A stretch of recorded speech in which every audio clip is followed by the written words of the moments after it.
chiết lần men tên món bông mai bông bông này còn tầm mực ba video cỡ đằng này cứ tháp lại chăng một tí đây ngày này hao chiết lần sa hay bài srope cho mùi nâng sạch chụp bông tia chiênនេះគឺថា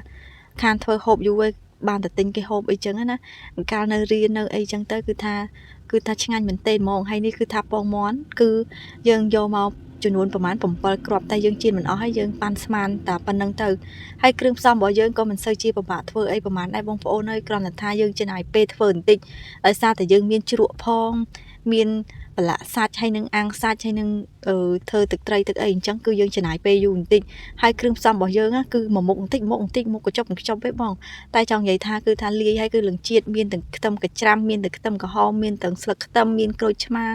មានទាំងសក់មានទាំងពងមាន់ហើយនឹងមានការ៉ុតសាច់ថាវហើយនឹងខ្ញីដើម្បីយើងត្រៀមជាមួយនឹងធ្វើជ្រក់អញ្ចឹងនេះសាច់ជ្រូករបស់យើងគឺសាច់ជ្រូក3ជាន់យើងយកមកប្រឡាក់យើងដាក់ប្រេងខ្យងបន្តិចហើយទឹកត្រីហើយទឹកស្អ៊ីវខាប់អីលួចបន្តិចទៅណាបងប្អូនដោយសារតែថាយើងអាំងសាច់ហើយយើងមានជ្រក់អីបន្តិចយើងមិនបាច់រៀងដាក់ប្រៃអីទេដាក់តែមកល្មមអីទៅហើយនិយាយទៅគឺថាយើងលួចមកមុខបន្តិចទៅយើងលួចស្ករសបន្តិចដើម្បីឲ្យវារៀងចាប់ជាតិអីអញ្ចឹងណាហើយយើងច្បល់វាទុកមកកដប់ទៅយើងច្បល់វាឲ្យរៀងចូលជាតិហើយគឺយើងទុក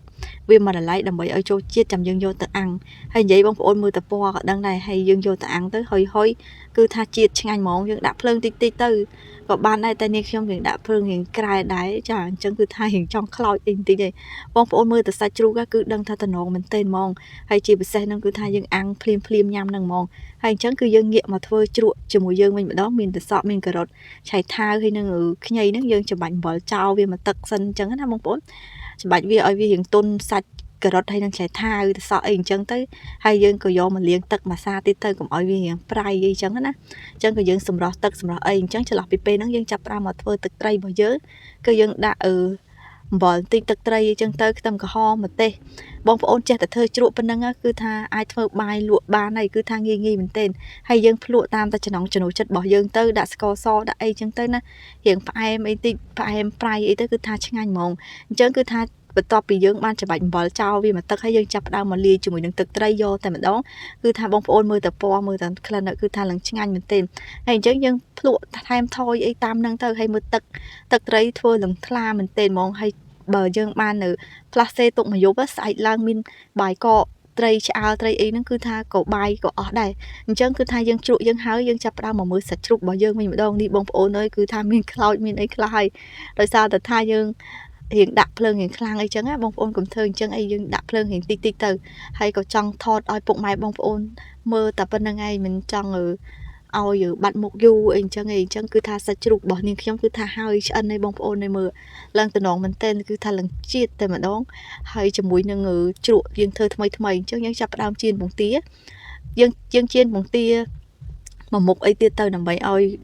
បាយស្រូបពងទាយើងគឺថារឹតតែឆ្ងាញ់យើងដាក់ខ្ទឹមកញ្ច្រាំបន្តិចទៅហើយ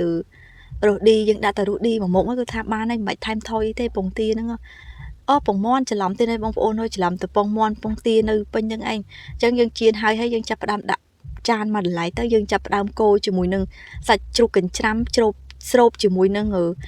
បាយឆាបាយស្រូបដែលយើងនៅពីក្រោយអញ្ចឹងណាអញ្ចឹងយើងឆាច្បល់វាឲ្យសព្វហើយយើងចាប់ផ្ដើមមើលដាក់ស្ករបន្តិចលួចបន្តិចទៅបានហើយឆ្អិនហើយយើងដាក់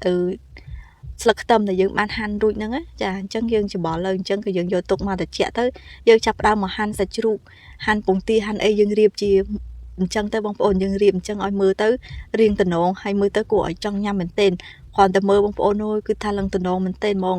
ហើយនិយាយទៅគឺជ្រក់ហ្នឹងគឺថាឆ្ងាញ់មែនទែនជាតិឡើងមែនទែនហ្មងបងប្អូនអើយមើលតើសាច់បាយហើយនឹងសាច់ជ្រូកហើយនឹងពងមាន់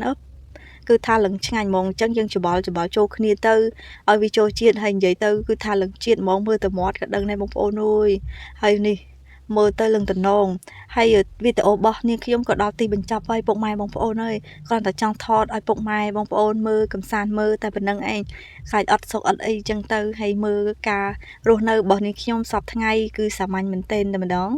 អរគុណច្រើន